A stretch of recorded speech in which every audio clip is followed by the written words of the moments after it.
안녕하십니까. 늘 바다입니다. 지난번에 항상 기뻐하기라는 영상을 올렸지요. 우리 모두 관심사이며 본질의 문제라 응언이 있었습니다. 덧붙여서 IMTV 김진아님이 명상과 함께하는 삶 책 조건 없이 행복할 수 있으면을 발췌해 봤습니다. 우리는 막연하게 삶에서 A, B, C 등 조건이 충족되면 행복하게 될 거로 생각합니다. 내가 원하는 대학에 합격하면 행복할 거야. 집만 사면 행복할 거야. 결혼만 하면 행복할 거야. 라는 가정법을 취합니다. 원하는 것을 얻게 되면 행복함을 느끼는 것은 맞습니다. 하지만 그 행복은 잠깐 머물다 갑니다. 원하는 하나를 이루고 나면 금세 새로운 원하는 것이 생깁니다. 이것만 충족되면 행복할 텐데의 상태로 돌아가게 되기 때문이지요.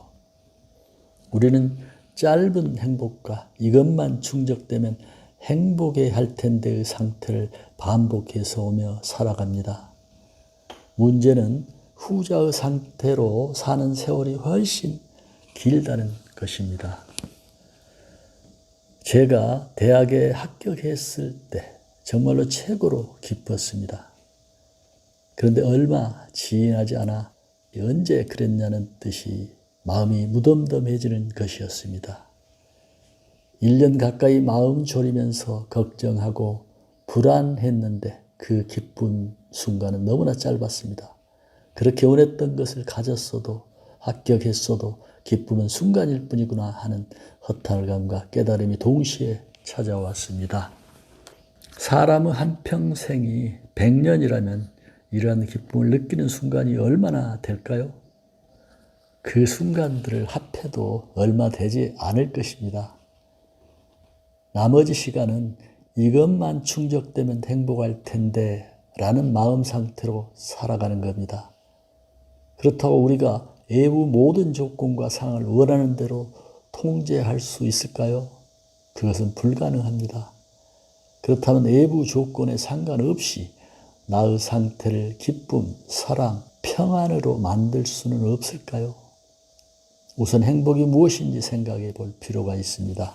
우리가 얻고자 하는 행복이란 결국 원하는 것을 얻어서 느끼게 하는 만족감, 인정, 사랑일 것입니다. 결국 이 감정을 얻으려고 그렇게 길을 쓰고 있는 것일지도 모릅니다. 그렇다면 이러한 감정을 지금 이 자리에서 내어보면 어떨까요?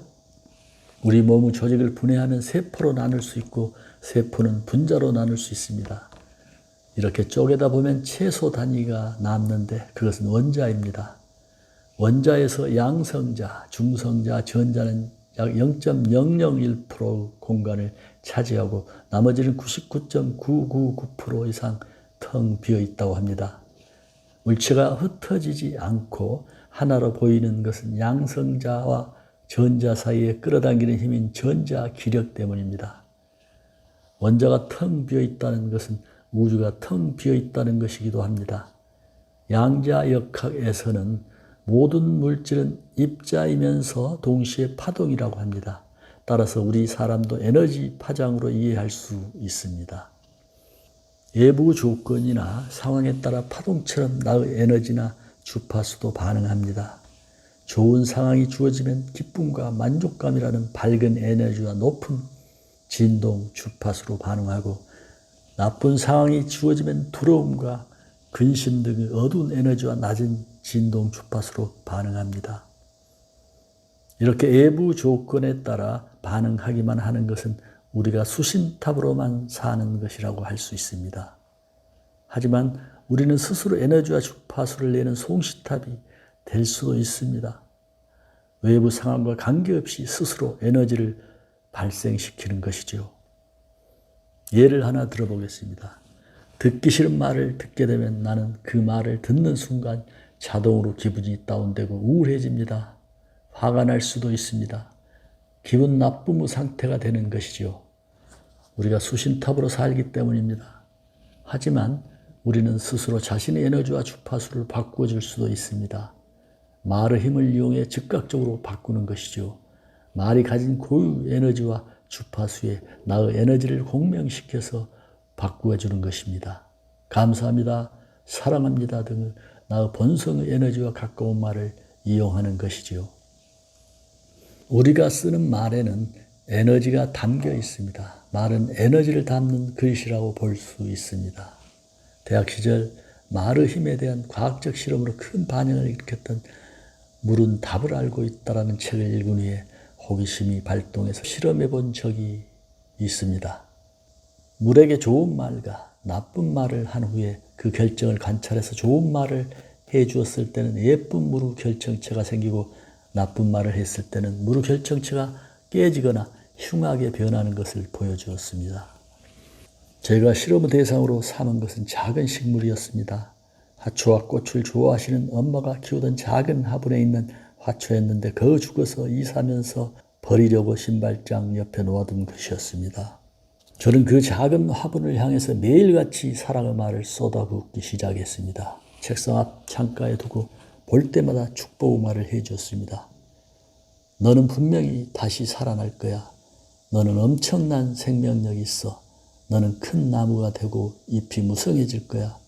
어떨 때는 속으로 말하기도 하고 아무도 없을 때는 소리내서 하기도 했습니다. 진심을 담아서 축복해 주었습니다. 처음 2주간은 아무런 변화도 없었습니다.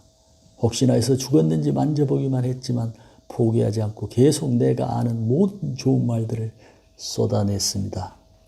한 3주 정도 지나자 작은 잎이 하나 나오기 시작했습니다. 그때 뛸 듯이 기뻤던 기억이 납니다. 저는 제 눈으로 실제 실험의 결과를 보고 나니 말의 힘에 대해서 더 깊이 이해할 수 있게 되었습니다. 실험을 꼭 하지 않더라도 살아가면서 자연스럽게 말의 힘을 느끼기도 합니다. 그래서 말이 씨가 된다라고 하는 이야기를 일반인들도 이해하고 받아들이는 것이죠. 말에는 그 고유한 에너지와 주파수가 있는 것이기에 그것을 우리는 알게 모르게 경험하고 살아가는 것입니다. 우리 자신도 에너지와 파동이기에 좋은 말을 하면 그 에너지에 함께 동화되고 그 주파수에 공명할 수 있는 것입니다.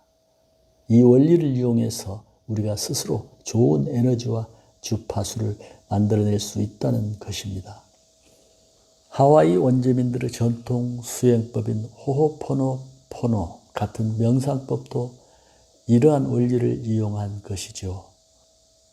호호포노포노는 고대 하와이인들의 전통적인 문제 해결법으로 미안합니다, 용서하세요, 감사합니다, 사랑합니다 라는 말을 반복해서 무의식을 정화하는 수행법입니다. 우리는 이렇게 말을 이용해서 좋은 에너지를 스스로 발생시킬 수 있습니다. 소리를 내어서 해도 좋고 마음속으로 속삭여도 좋습니다. 감사합니다, 사랑합니다 하면서 나의 에너지를 말의 에너지에 공명시켜주는 것입니다. 그러면 나의 에너지 주파수가 바뀜을 느낄 수 있습니다. 나의 에너지가 정화되는 것입니다. 말을 하고 즉각적인 반응이 오지 않더라도 잠시 다른 일을 하고 있다 보면 어느새 나의 에너지가 바뀌어 있음을 눈치챌 수 있습니다. 내가 괜찮아졌음을 알 수가 있습니다. 그러면 우리는 더 이상 수신탑으로 한정되는 것이 아니라 송신탑도 갖추게 되는 것입니다. 이제는 소극적으로 무기력하게 외부 조건에 따라 반응하기만 하는 것이 아니라 스스로 내가 원하는 에너지를 만들어낼 수 있게 되는 것입니다. 이렇게 되면 내가 원하는 것이 이루어지건 이루어지지 않건 행복할 수 있습니다. 이루어지지 않을 때는 그것과 상관없이 스스로 행복의 에너지와 주파수를 만들어내면 되니까요.